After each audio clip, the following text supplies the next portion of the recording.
को प्यार से, बुराई को अच्छाई से, स्वार्थी को उदारता से और झूठे व्यक्ति को सच्चाई से जीता जा सकता है।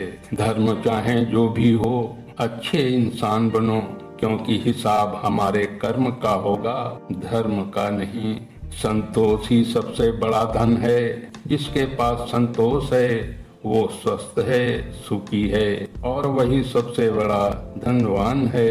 मैं ठीक हूँ यह तो हम किसी से भी कह सकते हैं, लेकिन मैं परेशान हूँ ये कहने के लिए कोई बहुत खास चाहिए। सादगी परम सौंदर्य है, क्षमा उत्कृष्ट बल है, विनम्रता सबसे अच्छा तर्क है और अपनापन सर्वश्रेष्ठ रिश्ता है। दूसरों पर दोष लगाने से तुम निर्दोष नहीं बन जाते। अपनी गलतियों पर भी नजरें रखकर चलो, क्योंकि हमेशा गलती दूसरों की नहीं होती।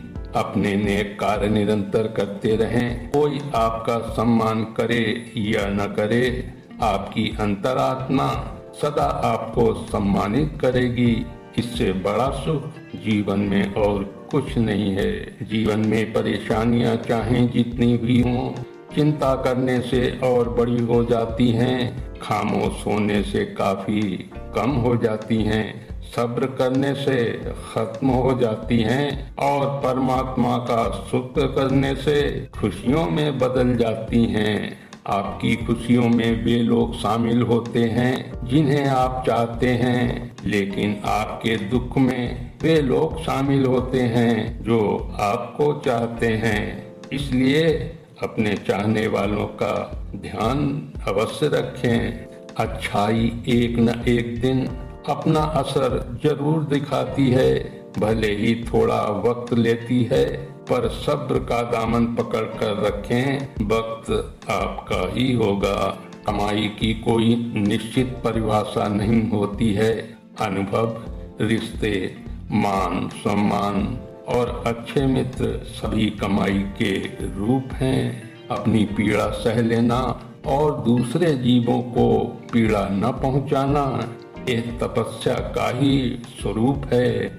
आपकी आत्मा को जो सच्चा लगे वो करो। लोगों की पसंद के बारे में सोचकर नहीं, वाणी, विचार और व्यवहार जैसा है वैसा ही दिखाएं। किसी को मान सम्मान उतना ही दें जितने का वो हकदार हो, वरना कुछ लोग स्वयं को सम्राट समझकर आपका मोल लगाने बैठ जाते हैं।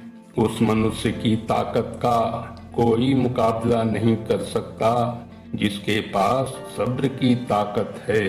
भगवान के अदालत में वकालत नहीं होती और यदि सजा हो जाए तो जमानत नहीं होती। भगवान की कथा और इंसान की व्यथा बेअंत है, जो समझ गया वही संत है। शिक्षा का उद्देश्य स्पष्टीकरण देना नहीं है, बल्कि मन के दरवाजे खटखटाना है। कभी ये मत सोचिए कि आप अकेले हो, बल्कि ये सोचिए कि आप अकेले ही काफी हो। मन की अच्छाई और सच्चाई कभी व्यर्थ नहीं जाती।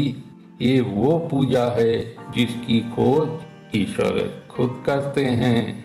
नदी जब निकलती है कोई नक्शा पास नहीं होता कि सागर कहाँ है, बिना नक्शे के सागर तक पहुँच जाती है।